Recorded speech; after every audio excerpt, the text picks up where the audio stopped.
لوگ کہتے ہیں داڑھی کہاں ہونی چاہیے؟ دل میں. کچھ لوگ کہتے ہیں داڑھی کہاں ہونی چاہیے؟ دل میں. کچھ کہتے ہیں داڑھی تو سنت ہے, کوئی فرض تھوڑی ہے. کچھ کہتے ہیں اس زمانے کا کلچر تھی داڑھی, اس لیے رکھنے کا حکم تھا. جب ہم اسلام کو مانتے ہیں تو بھائی ہمارے پاس بخاری مسلم کی حدیث ہے, اعف اللحى وقص الشوارب خالف الیہود والنصارى. آپ صلی اللہ علیہ وسلم نے آرڈر دیا ہے داڑھی بڑھاؤ, مونچھیں گھٹاؤ, ختم. اب سوچنے کا آپشن ہے؟ بولتے کیوں نہیں چپ بیٹھے ہو؟ بھائی رکھنے پڑے, آپشنل ہے ہی نہیں. یار سکھوں سے عبرت حاصل کرو. اتنی شدید گرمی میں 12-13 گھنٹے اتنی موٹی موٹی پگڑیاں پہنتے ہیں, اتنے پورے بالوں کا گچھا بنا کے سر کے اندر رکھتے ہیں. بچوں کو بھی میں نے دیکھا, بغلوں کے بال بھی کہتے ہیں بڑے ہوتے ہیں, ان کے مذہب کا حصہ ہے, پوری زندگی نہیں کاٹتے. ہمارے مذہب نے کتنی آسانی دے دی, صرف داڑھی بڑھاؤ باقی سارے بال کاٹو. سر کے بال آپشن ہے, رکھنا ہے رکھو, نہیں رکھنا نہیں رکھو. گرمی لگ رہی ہے, اب دیکھو ہمارے یہاں جون جولائی کا الگ سیزن چل رہا ہوتا ہے مردوں کا. جون جولائی میں ریفلیکٹ ہو کے روشنی آ رہی ہوتی ہے, مردوں کی کھوپڑی سے ٹکراتی ہے اور واپس ایک الگ لک آتا ہے. دسمبر میں افریقہ کے گھلے جنگلات, مذہب نے ہمیں اجازت دے دی کہ عورت کو بولا سر کے بال رکھنے پڑیں گے, وہ نہیں کٹا سکتی کیونکہ اس کی زینت ہے.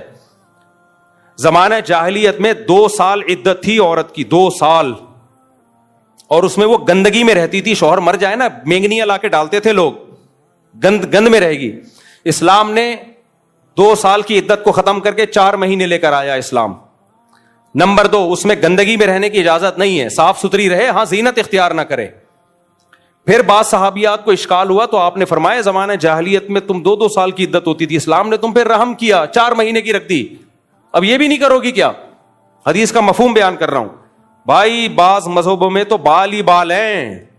میں کسی مذہب کا مذاق نہیں اڑا رہا, ان کا کلچر ہوگا, وہ اس کو فالو کر رہے ہیں, ان کو اس پہ فخر ہے, وہ ہمارا کوئی لینا دینا نہیں. لیکن اسلام نے, اگر اسلام کہہ دیتا بال بڑھاؤ, بغلوں کے بھی, مونچھے بھی, سر کے بال بھی, زیر ناف بال بھی, کتنی بڑی ٹینشن ہو جاتی ہمارے لیے.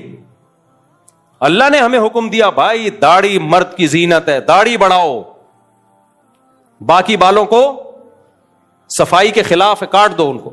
سر کے بال آپشنل, پٹے والے رکھو, چھوٹے رکھو. رزینا قسمت الجباری فینا لنا ٹنڈن وللجہال بالو. اصل میں حضرت علی کا شعر ہے, رزینا قسمت الجباری فینا لنا علم وللجہال مالو, کہ ہم اللہ کی تقسیم پہ راضی ہیں کہ اللہ نے دولت مندوں کو جاہل رکھا, ہم غریبوں کو اللہ نے دین کا علم دیا. حضرت علی مسکین تھے, غریب تھے, علم تھا بہت, تو کہتے ہیں ہم اللہ کی تقسیم پہ راضی ہیں کہ ہمیں علم کی دولت دے دی, مال سے غریب رکھا. آگے وہ وجہ بیان کرتے ہیں فَإِنَّ الْمَالَ يَفْنَى عَنْ قَرِيبٍ وَإِنَّ الْعِلْمَ يَبْقَى لَا يَزَالُ. مال فنا ہو جاتا ہے, علم ہمیشہ باقی. تو ہمارے مدرسے کے طلبہ نے, ہم جب آئے نا تو ٹنڈ پہ ٹنڈ چل رہی تھی ہماری. یہ لمبے بال رکھنے کا مجھے شوق نہیں, اپنے بچوں کو نہیں رکھنے دیتا میں, لیکن میں نے احتجاج میں رکھے ہیں. دور حدیث تک ہماری ٹرینڈ کرائی ہے. پھر ہم جب مفتی بننے کے لیے تخصص میں داخلہ لیا تو ہمیں کہا گیا کہ اب آپ اجازت ہے. ایک دن استاذ آئے, انہوں نے بولا کٹا دو, پھر ہم نے ٹرینڈ کروا لی. تو پھر میں نے کہا جب میں مدرسے سے فارغ ہوں گا احتجاج میں بال رکھوں گا, تو یہ احتجاجاً بڑے بال رکھیں. خیر, تو جب مسلسل ٹرینڈ ہو رہی تھی نا ہماری, تو ہمارے ایک طالب علم نے کہا کہ اصل میں تو شعر یہ تھا, رزینا قسمت الجباری فینا لنا علم وللجہال مالو. تو کہتے ہیں ہم اللہ کی تقسیم پہ راضی ہیں, لنا ٹنڈن وللجہال بالو, کہ ہماری ٹنڈ اور جاہلوں کے سر پہ بال. مدرسے کے طلبہ جو علم حاصل کر رہے ہیں ٹنڈ, اور جو علم حاصل نہیں کر رہے بال. آگے تسلی کے لیے اس طالب علم نے کہا فَإِنَّ الْبَالَ يَفْنَى عَنْ قَرِيبٍ, بال ان قریب ختم ہو جاتے ہیں. وَإِنَّ الْٹِنْڈَ يَبْقَى لَا يَزَالُ, ٹنڈ کبھی بھی ختم نہیں. تو اللہ کی رحمت ہے بھائی, ٹنڈ کا آپشن بھی ہے. میں پرسوں جم گیا تو ایک صاحب کی بڑی خوبصورت ٹنڈ چمک رہی تھی.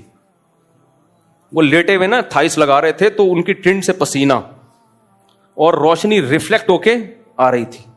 تو سکھوں کے مذہب میں کتنی مشکل ہے, پھر بھی وہ عمل کرتے ہیں. ہمارے دین نے تو بہت آسانی کر دی بھائی. صرف داڑھی کے بال اللہ چاہ رہے ہیں کہ رکھ لو یار, باقی تو حکم دے رہے ہیں کٹاؤ, داڑھی کے رکھ لو. سر کے بال آپ کی مرضی ہے, رکھنا ہے رکھو, نہیں رکھنا ہے نہیں رکھو. اتنی آسانی کر دی, وہ نہیں ہو رہی. تو مسلمان کے پاس آپشن نہیں ہے. اب دیکھو میں سکھوں سے پوچھتا ہوں کہ تم کیوں بال رکھتے ہو, وہ کوئی دلیل نہیں دیتے, کہتے ہمارے مذہب کا حکم ہے.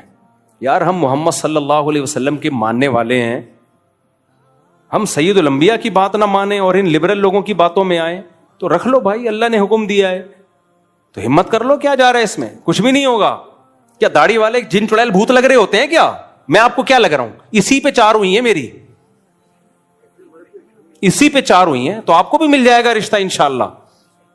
ہاں کچھ داڑھی والوں کو پسند نہیں کرتی, ریجیکٹ کر دیتی ہیں ایسی کی تیسی, ان لبرل انٹیوں سے شادی کر کے تم نے کرنا کیا ہے؟ وہ پھر میں بولوں گا بیچ کے کھا جائیں گی, تو ارشاد بھٹی آئے گا بولے گا آپ نے کیوں بولے بیچ کے کھا جائیں گی, اس لیے میں یہ جملہ ریورس لے لیتا ہوں. تو اس لیے میرے بھائی مذہبی گھرانوں میں کرو, اللہ تعالیٰ ہدایت دے.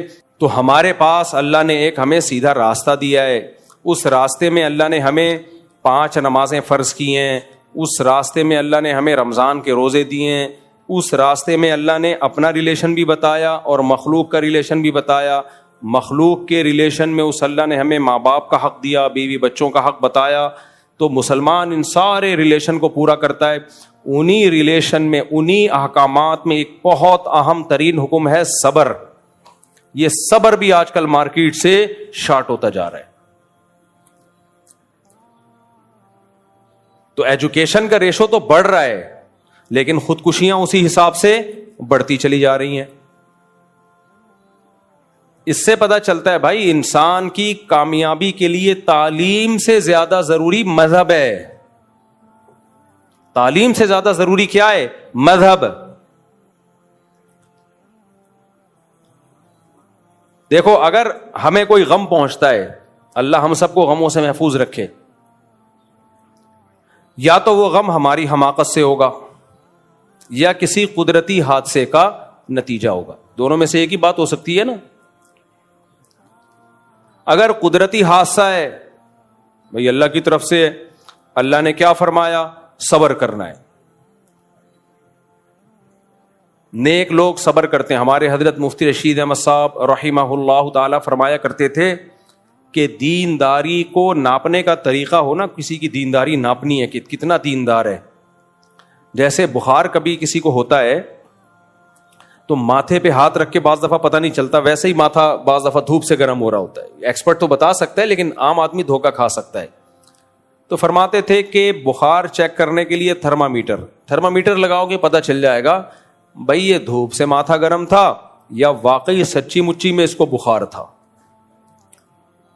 تو ہمارے حضرت مفتی رشید احمد صاحب رحمہ اللہ تعالی بڑے اللہ والے بزرگ تھے, اللہ ان کی مغفرت کرے, ان کے درجات کو بلند کرے.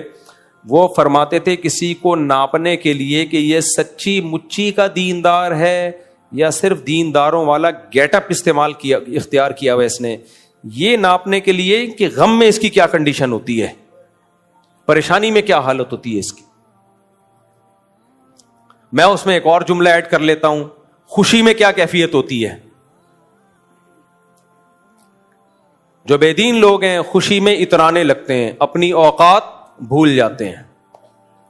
اچھا ایک اور بات یہاں پہ, بعض دفعہ آدمی کو کوئی خوشی ملتی ہے, اپنی اوقات بھولتا نہیں ہے, لیکن دوسرا اس کے بارے میں بدگمان بلا وجہ ہو رہا ہوتا ہے کہ یہ اپنی اوقات بھول گیا.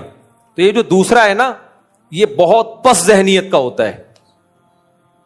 علماء کے پاس پیسہ آتا ہے نا, ان کی دل کی کیفیت تبدیل نہیں ہوتی. جب پیسہ نہیں تھا تو بھی ٹھیک ہے, آ گیا تو بھی ٹھیک, لیکن بلا وجہ بعض لوگوں کو جیلس ہو رہے ہوتے ہیں. ابے ان کے پاس پیسہ آ گیا تو یہ بگڑ گئے ہیں, ابے ان کے پاس پیسہ آ گیا تو یہ پاگل ہو گئے ہیں. حالانکہ نہیں ہوئے ہوتے پاگل, وہ ان کو لگ رہا ہوتا ہے, کیونکہ ان کا اپنے بارے میں خیال ہوتا ہے کہ ایسا کیسے ہو سکتا ہے کہ پیسہ آنے سے پہلے بھی دل کی وہی حالت ہو, پیسہ آنے کے بعد بھی. تو ان کی مینٹل لیول سے اوپر کی چیز ہوتی ہے, یہ ان کو سمجھ میں نہیں